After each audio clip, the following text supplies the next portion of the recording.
to start with Sosie. I mean, obviously your character goes through quite the ordeal in the film, and your performance absolutely rises to the occasion. I'm just curious what it's like kind of maintaining that level of intensity throughout.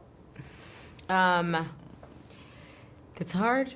I don't know. I feel like it's like I'm playing the world's tiniest violin right now. Well, it's so hard.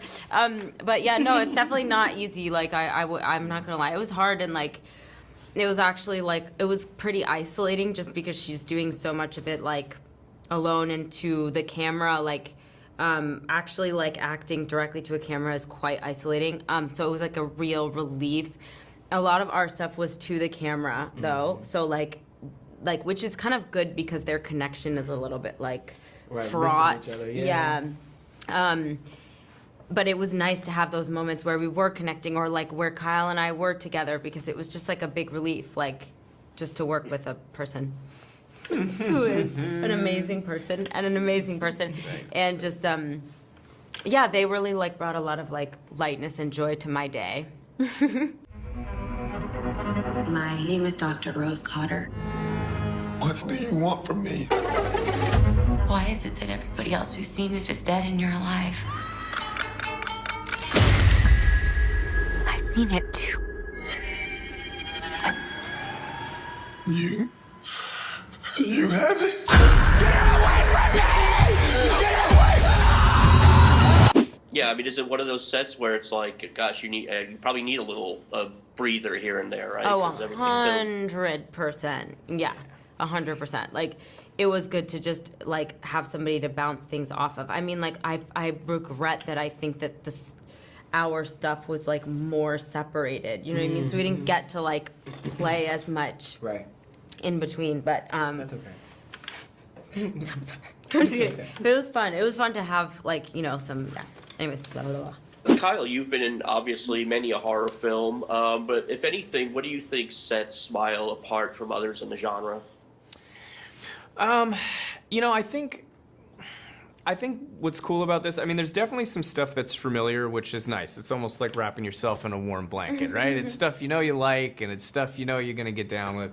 And then, but it takes those things, and I think elevates them in a way that it's done definitely to a very, very high standard. And then you also have, you know, this total other movie that you have this like great building sense of dread. You have a very, very strong, you know, central character who's, the relationships are important, and you know, it really is a good character piece mixed with like a fun popcorn film, mixed with also, you know, this like slow burning stick of dynamite on both ends, you know, type of movie. So it really meshes together a lot of different things, and it handles it really well, which I think sometimes when there's too many ideas, it can sometimes get a little lost, but I think this manages to take so many different things and really make it a good, cohesive film.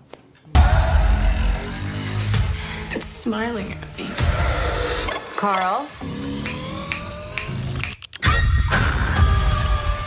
But not a friendly smile. The worst smile I've ever seen. Jessie, what made the project intriguing for you, and what do you think its lasting impact on audiences will be? I've said this before, I'll say it 100 times. I think watching this character, Rose, who has this area of expertise now get turned almost against her, and not being able to like tap into that expertise to help herself at all, was so interesting. Sosie did a really great job of portraying that. You know, if like, I know better, but I can't do anything about it. And I thought that was so interesting. It almost applies to, you know, every area of expertise like in life. You know, if a cop starts dealing with something that cops should be good at, and we're all looking at him like, bro, you're a cop, you should be able to do this. You know what I mean? And he's like, that's not how it works. I feel like that's really, really interesting, and this story tells that in a very like creepy and very eerie and a very realistic way. I am not gonna keep running.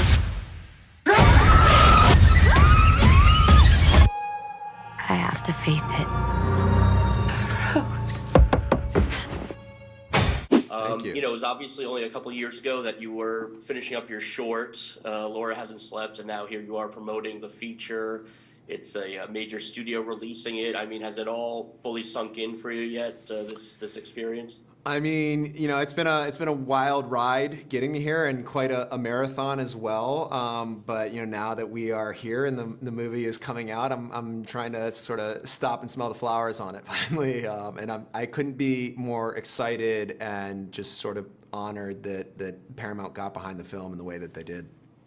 Yeah, I'm sure it was always your goal to make a feature of this, but once you kind of got the green light and you were all in, what were some of the maybe the more surprising challenges that came with making your first feature? Yeah, I mean, you know, in making short films, it's an enormous amount of work just to create something that's maybe 5 to 10 minutes long, and then, you know, when you switch over to a feature, that just explodes by a million, you know. And so just, you know, it's about how you try to set a North Star with your intention, and then just, you know, you're working every day and you've got a ton of collaborators around you, and you're trying to sort of, you know, carry the torch and aim for that true north that you set for yourself, and hope that, you know, everything you're doing is going to create this, you know, all of one piece thing at the very end. What is it you like to talk about? My patient. Hi. I know you're nervous. I just want to have a chat. I'm seeing something no one else can see except for me. It's smiling at me. Oh my God! What's really cool about the movie, or one of the cool things, is you know, you're very creative with the camera work. And I think that's something everybody's going to appreciate about the film. Did you take a lot of time, like, sort of storyboarding and planning all of some of these elaborate moves ahead of time? Yeah, definitely. You know, I tend to be a big believer in prep and going in with a major plan. I'm like an obsessive shot lister. You know, I shot list the whole film ahead of time, and then working with my cinematographer Charlie Saroff about going in and like just revising and enhancing and making it better, and really crafting a very specific, bespoke film language that is, you know, really, you know, additive to the experience, both of watching the film and placing the audience in what the character is going through. Aside from like the very creepy imagery that's you know, prevalent throughout the movie, what do you think for you? What makes Smile so scary?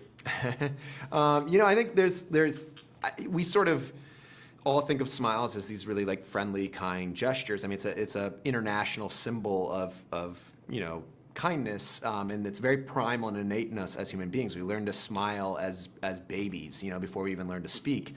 But I think in reality, we also use smiles every day to mask what we're really feeling, you know, whether it's, you know, the stuff that we're carrying around inside of us that we don't want the world to know about. And, you know, I love the inherent strength of the contradiction. You know, I wanted to see if I could take a smile and sort of like allow the evil in the film to wear one as a mask, so that instead of it being friendly, it's the promise of a threat, you know, something dangerous and menacing. Would you, I mean, best, you know, fingers crossed, best things happen for this movie. Is this the start of a new horror franchise, would you say? Or do you have more stories to tell in the Smile universe? You know, I'd love to see what audiences make of the film. You know, let's see what audiences, how they feel about it. You know, for me personally, I think there'd be a lot of fun stuff in the world of Smile, but you know, I never want to retread anything or just do more of the same. So if there ever was to be more Smile, I'd want to make sure that it was surprising and maybe different than what audiences might be expecting.